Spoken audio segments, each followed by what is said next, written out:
Morning छात्रों, मैं दीपक सिंह, व्यवसायिक शिक्षक और आपका मित्र भी।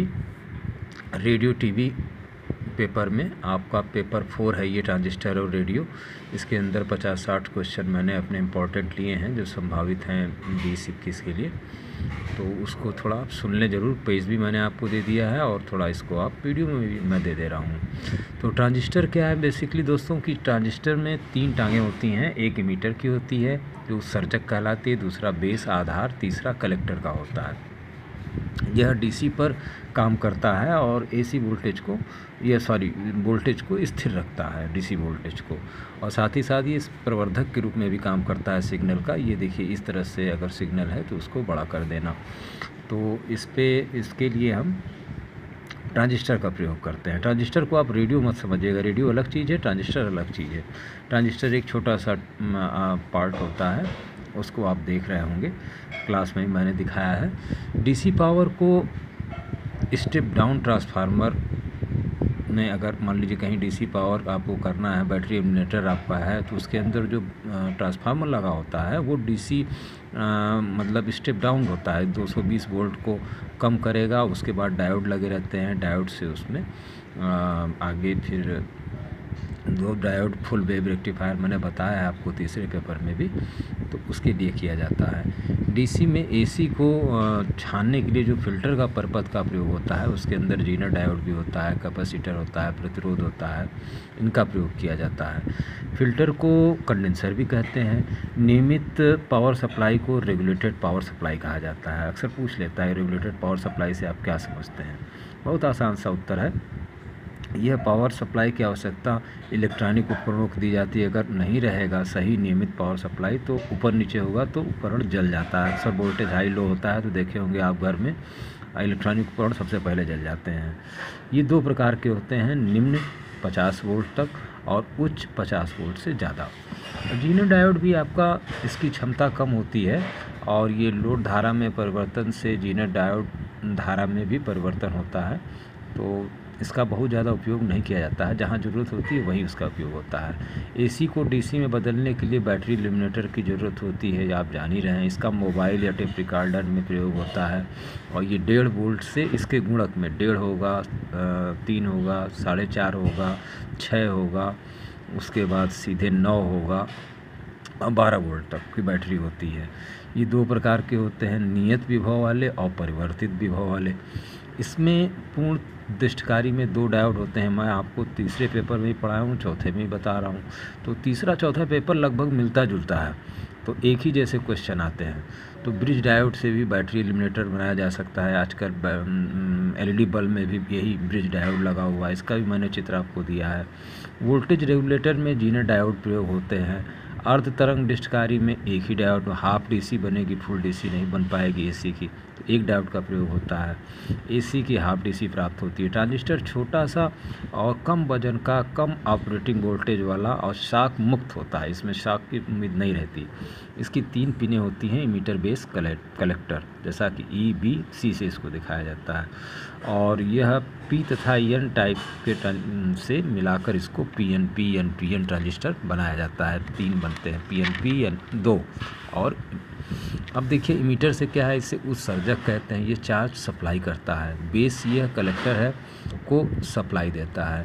C क्या है, कलेक्टर है, तो चार्ज को एकत्रित कर लेता है। अब इसको अगर आप संयोजन करेंगे तो 3 तरह से होगा। एक बार बेस को कॉमन कर देंगे, जैसे ये ट्रांजिस्टर है तो बेस को कॉमन कर देंगे। तो जब बेस को कॉमन करेंगे तो 2 पॉइंट पे आपको इनपुट देंगे और बेस और कलेक्टर 2 पे आपको आउटपुट मिलेगा। उसी तरह से अगर आप इमीटर को कॉमन कर देंगे तो फिर 2 पर इमीटर कलेक्टर पर 1 मिलेगा और 1 सिग्नल आपको बेस कलेक्टर पर मिलेगा। उसी तरह से अगर C को कॉमन कर देंगे तो फिर C दोनों में रहेगा, एक मतलब C बेस पे आपका रहेगा और एक C इमीटर पे रहेगा। तो इसको 3 ही तरह से जोड़ा जाता है। प्रतीक चिन्ह आप इस तरह से देख ही रहे हैं। और PNP, NPN 2 प्रकार का होता है। NPN का ज़्यादा प्रयोग किया जाता है और पावर गेन कॉमन इमीटर से ज़्यादा होते हैं और वोल्टेज गेन भी, मतलब पावर गेन जो मिलता है हमको। अब P बैटरी से देखिए यहाँ पर PNP है तो पीएनपी को पी से पी जोड़ दीजिए तो ये, और पी को इधर वाली बैटरी के नेगेटिव से जोड़ दीजिए तो पीएनपी बन जाता है। और इसी को ठीक उल्टा कर दीजिए तो एनपीएन। तो अब पी लिखा है तो इसका मतलब इसमें पॉजिटिव चार्ज ज़्यादा है पीएनपी में, और एनपीएन इसका ठीक उल्टा कर दीजिए तो इसको इधर से जोड़ दीजिए, इसको एन को पॉजिटिव से जोड़ दीजिए तो ये एनपीएन हो जाता है। तो इसी को बायसिंग कहते हैं इस तरह से जोड़ने में। और जो इमीटर करंट होगी वो हमेशा बेस प्लस कलेक्टर करंट की बराबर होगी। ट्रांजिस्टर का प्रयोग सिग्नल को प्रवर्धित करने के लिए, मैंने पहले ही बताया, इतने बड़े सिग्नल को इतना बड़ा कर देना। धारा लाभ क्या होता है? अल्फ़ा बराबर पीएनपी में, पीएनपी ट्रांजिस्टर में अल्फ़ा होता है, एनपीएन में बीटा होता है। तो इसमें संबंध भी पूछता है। तो धारा लाभ पीएनपी में क्या होगा? IC/IE, डेल्टा रहता है अंतर। तो यहाँ डेल्टा मैंने नहीं लिखा है, डेल्टा ऐसे होता है, ऐसे को IC/IE। और वोल्टा लाभ मतलब आउटपुट वोल्टेज बटा इनपुट वोल्टेज, इसको वोल्टा लाभ कह लीजिए। प्रतिरोध मतलब लोड रेजिस्टेंस बटा इनपुट रेजिस्टेंस, इनके अनुपात को कहेंगे। पीएनपी में धारा लाभ बीटा होता है, ये अल्फ़ा एनपीएन में होता है, एनपीएन में यहाँ लिखा भी है, एनपीएन में मैंने पेज में दिया है। तो ये इस प्रकार से, तो एनपीएन में क्या होता है भैया? तो पीएनपी में धारा लाभ बीटा से निकालते हैं। तो बीटा का मतलब इसके अंदर IC बटा, इसमें वही डेल्टा होगा, डेल्टा मतलब IC1 IC2 का डिफरेंस, तो इसको डेल्टा कहते हैं। तो IC/IB ये बीटा हो जाएगा। ट्रांजिस्टर गेन 3 प्रकार के से व्यक्त किया जाता है, अल्फ़ा बीटा। तो अल्फ़ा का मान लगभग 0.95 से 0.99 एम्पियर तक होता है। तो IC/IE और बीटा IC/IB। और तीसरा आपका पावर गेन मतलब पावर आउटपुट और पावर इनपुट। और अल्फ़ा बीटा में अगर संबंध आपसे पूछता है तो सीधे अल्फ़ा बराबर बीटा अपॉन 1 प्लस बीटा, सवाल भी इस पर आ जाएगा। तो बीटा दिया रहेगा तो अल्फ़ा निकाल दीजिए। दूसरा रूप भी है इसका बीटा के रूप में, बीटा बराबर alpha upon 1 minus alpha. Heat sink transistor में जो है आप लगाएंगे तो उसमें ताप बढ़ेगा उसका, तो उसके लिए हीट सिंक का प्रयोग किया जाता है। उसके नीचे हीट सिंक लगा देते हैं एल्युमिनियम का, आप उसमें LED बल्ब में भी देखेंगे। इससे ये फ़ायदा होता है कि हीट सिंक जो है उसका तापमान अपने में ले लेता है, ताप बढ़ने पर ट्रांजिस्टर ख़राब हो जाता है, तो इसलिए आग इसका हीट सिंक का प्रयोग करते हैं। पीएनपी में पॉजिटिव होगा, एनपीएन में नेगेटिव होगा। ट्रांजिस्टर के 3 इलेक्ट्रोड होते हैं, वही base emitter collector. Transistor DC पर ही कार्य करता है। रेडियो तरंग की खोज हेनरिक हर्ट्ज ने की थी 1887 में। तो ये जर्मन के वैज्ञानिक थे। इनमें वाहक तरंगे जो होती हैं, जो कैरियर वेव, जिसके ऊपर जैसे मैं आपको ट्रक कहता हूँ ना, ट्रक पे माल रख के ले जाना, तो वाहक तरंग जो होती हैं कैरियर वेव, ये 20 किलो हर्ट्ज से लेके 10⁻6 मेगा हर्ट्ज तक होती है। मान लीजिए अंतरिक्ष में तो भेजना होता है तो इतनी मतलब इनकी हर्ट्ज कैपेसिटी होती है, फ्रीक्वेंसी होती है। सिग्नल तरंग में जो है आप जो इसके ऊपर चढ़ाया जाता है वाहक तरंग के ऊपर, उसको सिग्नल कहते हैं, और चढ़ाने की जो क्रिया होती है उसे हम मॉड्यूलेशन कहते हैं। तो सिग्नल तरंग में क्या रहेगा? आपका ध्वनि भी हो सकता है, दृश्य भी हो सकता है, और कोई सूचना भी हो सकती है। मॉड्यूलेशन देखिए, वहीं कैरियर वेव पर सिग्नल तरंगों को चढ़ाना मॉड्यूलेशन कहलाता है। बड़ा आसान सा क्वेश्चन है। ये 3 प्रकार का होता है, मतलब एम्पलीट्यूड, तरंग का एम्पलीट्यूड इस तरह से, फ्रीक्वेंसी, और तीसरा पल्स टाइम उसका। तो ये 3 तरह से इसको चढ़ाया जाता है। और AM तथा FM 2 होते हैं, एम्पलीट्यूड मॉड्यूलेशन, फ्रीक्वेंसी मॉड्यूलेशन। अब इसमें अंतर अगर आप देख लें तो बड़ी साधारण सा अंतर है कि AM में जो है चौड़ाई कम होती है, इसमें ज़्यादा होती है FM में, और ज़्यादा होती है, ऐसे मैंने लिख भी दिया है शार्ट में आपको। AM में शक्ति व्यय होती है, FM में कम व्यय होती है। AM वेव 100% मॉड्यूलेशन के तुल्य होती है, जबकि FM जो है 75% तक होती है। साइड बैंड किसे कहेंगे? तो मॉड्यूलेशन में 2 प्रकार के साइड बैंड होते हैं। टीवी में 2 प्रकार के साइड बैंड होते हैं, एक ऊपर एक नीचे। और टीवी में SSB प्रणाली प्रयोग की जाती है। बैंडविड्थ मतलब क्या है? बैंड मतलब जो चैनल आपका है तो उसकी बैंडविड्थ मतलब उसकी बैंड की जो चौड़ाई है उसे हम बैंडविड्थ कहते हैं। रेडियो तरंगों को दूर दूर भेजने को प्रोपगेशन कहते हैं। मतलब अंतरिक्ष में अगर आप भेज रहे हैं तो इसको प्रोपगेशन कहा जाएगा। आयन मंडल किसे कहेंगे? तो 16 किलोमीटर तक अगर आप जाएंगे तो ट्रोपोस्फीयर कहलाएगा। 16 से 40 किलोमीटर ऊपर अगर जाते हैं तो स्ट्रेटोस्फीयर कहलाएगा। आयनोस्फीयर किसे कहेंगे? 19 से 400 किलोमीटर ऊपर तक जाएंगे तो आयनोस्फीयर आपको मिलेगा। और रेडियो तरंग की संचरण किस्में बहुत तरह की होती हैं, 3 मुख्य रूप से है। जैसे ग्राउंड वेव होती है तो 50 मीटर ऊपर तक जाएंगे, इसकी रेंज भी 300 से 3000 किलो हर्ट्ज़ तक की होती है, ये पूछ लेता है। और स्काई वेव से आप क्या समझते हैं? तो आयन मंडल में जो वापस आती हैं ऊपर से तरंगे, ये 3 मेगाहर्ट्ज़ से 30 मेगाहर्ट्ज़ तक होती है। एक बार जाती हैं फिर वहाँ से वापस आती हैं। डायरेक्ट वेव क्या है? सीधी रेखा में चलने वाली, इसकी भी रेंज आपसे 30 मेगाहर्ट्ज़ से 3 × 10⁻6 मेगाहर्ट्ज़ होती है। ये 100 किलोमीटर ऊपर तक पाई जाती है। क्रांतिक कोण क्या है? तो पूर्ण तरंग का जो परावर्तन होता है, तरंगे सीधे जाती हैं और फिर सीधे वापस आ जाती हैं, तो उनके बीच में बनने वाले कोण को हम क्रांतिक कोण कहते हैं। रेडियो रिसीवर के मौलिक सिद्धांत क्या हैं? अब यहाँ से रेडियो रिसीवर आपका शुरू होता है। तो रेडियो रिसीवर क्या करता है? पहले संग्रहण करता है, फिर डिटेक्शन करता है, मतलब कौन सी तरंग है तो उसमें वही ट्रक से माल उतारने वाला काम आ गया, और फिर उसे रिप्रोडक्शन करता है, मतलब उसके बाद रिसीवर उसको रिप्रोड्यूस करता है, आपका रेडियो रिसीवर, जिससे आप सुनते हैं गाना वगैरह। इसे सुपर हेट्रोडाइन रिसीवर भी कहते हैं। सिग्नल को ग्रहण करना, फिर कैरियर वेव को हटाना, और उसमें से जो सिग्नल आपके हैं ध्वनि, और उसको इसी को रिप्रोडक्शन कहते हैं। रेडियो तरंग की गति क्या है? तो v = 3 × 10⁸8/f, ये रेडियो तरंग की गति कहलाती है। एफएम रिसीवर क्या है? तो वही आपका एफएम रिसीवर, एंटीना से आपको सिग्नल मिला, आरएफ से उसमें आपने एम्पलीफायर किया, ब्लॉक डायग्राम इसको आप कह सकते हैं। ऐसे ऐसे बक्सा बना देंगे तो ये ब्लॉक डायग्राम हो जाएगा। और तो आरएफ एम्पलीफायर में आया, फिर उसके बाद मिक्सर में भैया हमने भेजा, लोकल ऑक्सीलेटर से इसको मॉड्यूलेट किया और इंटरमीडिएट फ्रीक्वेंसी एम्पलीफायर को दे दिया। अब ये इसको एम्पलीफायर का मतलब बढ़ा देना सिग्नल को सीधे सीधे, और डिटेक्टर में उसको खोजा उसने कौन सा अलग कौन कौन सिग्नल है, और ऑडियो फ्रीक्वेंसी एफ को एम्पलीफायर को दे के सीधे लाउड स्पीकर को दे दिया, और लाउड स्पीकर वही सिग्नल को इलेक्ट्रिक सिग्नल को ध्वनि में परिवर्तित कर देगा। माइक्रोफोन ठीक इसका उल्टा होता है, ध्वनि को इलेक्ट्रिक सिग्नल में बदल देता है।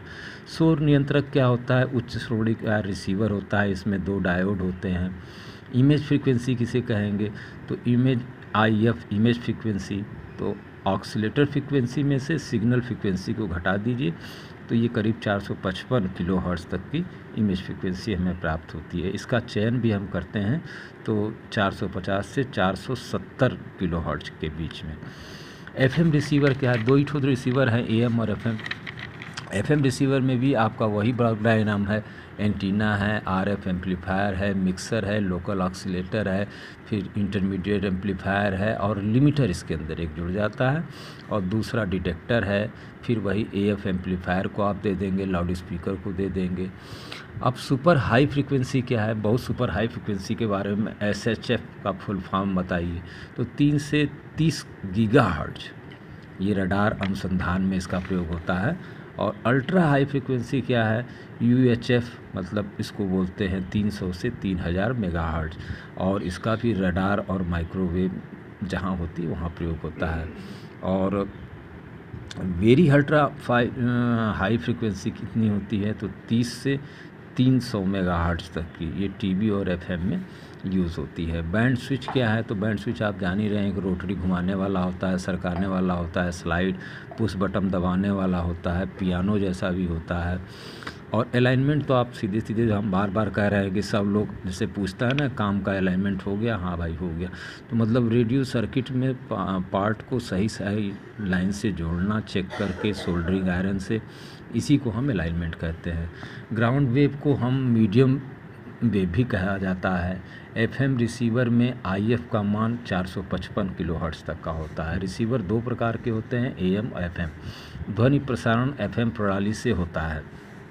श्रव्य या परिवर्तक ऑडियो फ्रीक्वेंसी जो होती है वो 20 किलोहर्ट्ज़ से 15 किलोहर्ट्ज़ तक की होती है। इसका उपयोग ट्रांजिस्टर रिसीवर में होता है। टेप रिकॉर्डर जो आपका विद्युत चुम्बकीय इंडक्शन के सिद्धांत पर कार्य करता है और रिकॉर्डिंग फ्रीक्वेंसी जो आपकी होती है 30 से 50 किलोहर्ट्ज़ के रेंज में होती है और उसी को रिप्रोड्यूस करना मतलब रिकॉर्ड किया फिर रिप्रोड्यूस किया मतलब फिर आपने देखा तो AF सिग्नल से एम्पलीफाई करके ध्वनि में परिवर्तित कर देता है। टेप के पार्ट आप जानते ही हैं, मोटर, इरेजिंग हेड और रिकॉर्डिंग रिप्रोड्यूसिंग हेड, चुंबकीय टेप, लाउड स्पीकर, गियर, पुली, ये सब इसके होते हैं। टेप की चौड़ाई एक आपसे पूछ लेता है तो 0.375 सेंटीमीटर जो आपका कैसेट के अंदर रहता है और माइक्रोफोन वही आपका ध्वनि को विद्युत सिग्नल में बदल देता है जो आप माइक पर बोलते हैं। और टेप रिकॉर्डर का आविष्कार जो है 1924 में किया गया था। और इसके अंदर देखिए दोष जो पूछता है तो सामान्य दोष आपके उसी प्रकार का, जैसे स्पीकर ख़राब हो जाना, क्लैंप में जंग लग जाना, सेल ख़राब हो जाना, लाइन का शॉर्ट हो जाना, स्पीकर का तार ओपन हो जाना, आसपास जो है स्विच ऑन ऑफ जो होता है वो ख़राब हो जाना, ये सामान्य दोष होते हैं। HF बायस की फ्रीक्वेंसी 50 होती है। हाई फ्रीक्वेंसी बायस की फ्रीक्वेंसी 50 हर्ट्ज तक की होती है। 4 नंबर के जो सवाल आएंगे, एग्ज़ाम तो होना ही है, चाहे मई जून में हो या जुलाई में हो या अगस्त में हो, एग्ज़ाम तो आपका होना ही है। इसको आप याद रखें। 4 4 8 नंबर के बैटरी एलिमिनेटर का वही तीसरे पेपर का क्वेश्चन चौथे पेपर में है। बैटरी एलिमिनेटर का परिपथ बनाएं और उसको समझाएं, चाहे फुल वेव वाला हो, 2 डायोड वाला हो, चाहे 1 डायोड वाला हो। रेडियो रिसीवर का ब्लॉक डायग्राम बना दीजिए, ये जरूर आता है। रेडियो तरंग पर कोई टिप्पणी दे दीजिए, ट्रांजिस्टर पर थोड़ा टिप्पणी दे दीजिए, इसका कार्य समझा दीजिए। तापायनिक उत्सर्जन किसी भी समझाइए, तो मैंने दिया है आपको पेज में भी और समझाया भी है कि ये किसी भी धातु को जब हम गर्म करते हैं तो उससे इलेक्ट्रॉन उत्सर्जित होने लगता है, इसी को हम तापायनिक उत्सर्जन कहते हैं। ब्रिज रेक्टिफायर का आपको काम हमने दिखाया ही, 4 डायोड लगा के बनता है। रिसीवर के मौलिक सिद्धांत मैंने शुरू में ही दे दिया आपको। टिप्पणी अक्सर पूछ देता है, इमेज फ्रीक्वेंसी, शोर नियंत्रक, अलाइनमेंट क्या होता है, तो इस पर थोड़ी टिप्पणी लिखने को आ सकती है आपको। तो जैसा नंबर वैसा पेज, मतलब 5 लाइन में, 10 लाइन में टिक मार्क, और 4 4 8 नंबर का है तो सीधी बात है, थोड़ा बढ़ा चढ़ा के लिखना ही होता है। मेनी थैंक्स छात्रों। कोरोना से बचते रहिए। कोरोना एक लंबी बीमारी है और इसको ये लंबे समय तक चलेगी।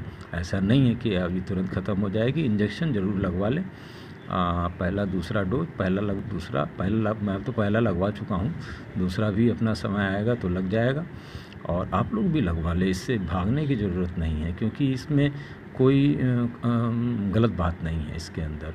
और थोड़ा सा अपने अंदर क्षमता को बढ़ाइए, खान पान अपना सही करिए।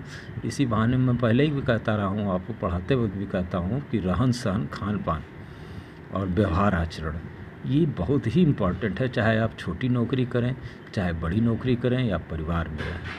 तो इसका पूरा ध्यान रखिए क्योंकि ये ही असली शिक्षा है। अगर आपका खान पान, रहन सहन, आचरण सही नहीं है तो ये सारा पढ़ाया लिखा है सब बेकार है, आपका किसी काम का नहीं है। आप गांव में घूमते नज़र आएंगे एनसीसी लेने के बाद भी, सारी कुछ करने। मेरे गांव में खुद ही 2-4 घूमते नज़र आते हैं, ITI पास करके 5 साल से घूम रहे हैं गांव में, इधर उधर भटक रहे हैं क्योंकि उनको जानकारी नहीं है, सिर्फ बस एक सर्टिफिकेट ले लिया।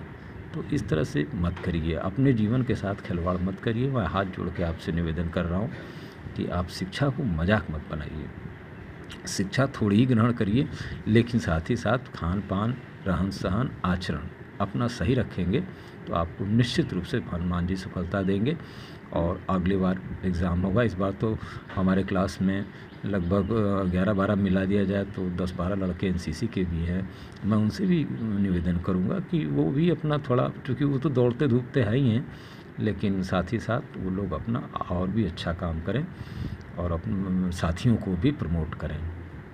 इस साल भी जो होगा मैं पूरा आपकी मदद करूंगा मंदिर में बैठ के। मेनी थैंक्स छात्रों।